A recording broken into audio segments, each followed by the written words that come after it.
I used to take my son out occasionally to various SEAL training sites, in order to inoculate him to violence and firearms and machine guns and war. Sure. And yes, you people can all call child services on me.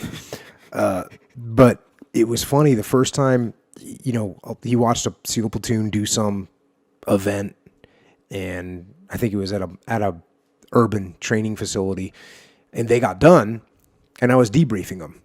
And, this is my son who had never heard me swear, and he was at that age where, a swear word was like the worst thing ever. Yeah. And he was standing there, and I debriefed these guys, and I debriefed them in the proper SEAL technique. And I got done, and he had a look on his face that said, wow, this guy is a little bit different than what I knew. And he was pretty shocked, and it was a pretty funny scenario. So you know how you say you don't swear in front of your kids?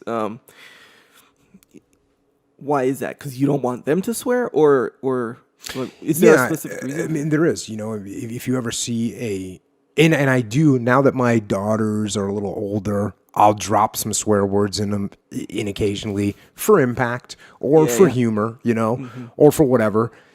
So I will do it. But if you ever see a young girl swearing, you see a young boy, it very much seems disrespectful, in my opinion. Yeah. So I don't want my kids to be running around with a foul mouth.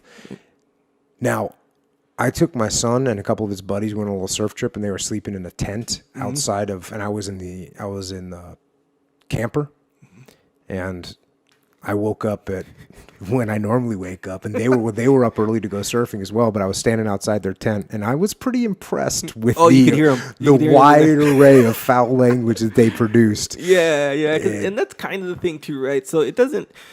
If you'd never swear to your kids, it's not like you have protected them from swearing. So that's my point, is that after I stood out there for a while and I listened to them, and then I said something along the lines of, "Hey, are you guys done, and are you ready to go surfing?"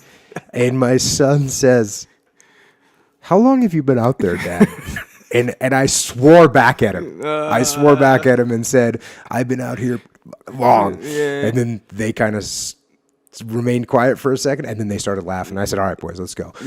I'm not a goody two shoes. I understand. And we talked about Patton. Patton swore that's what I'm saying, incessantly amongst the troops, and then when he'd get in front of the politicians, he would not. And I guess I would hope to behave that way. And I used to do that too. I used to go.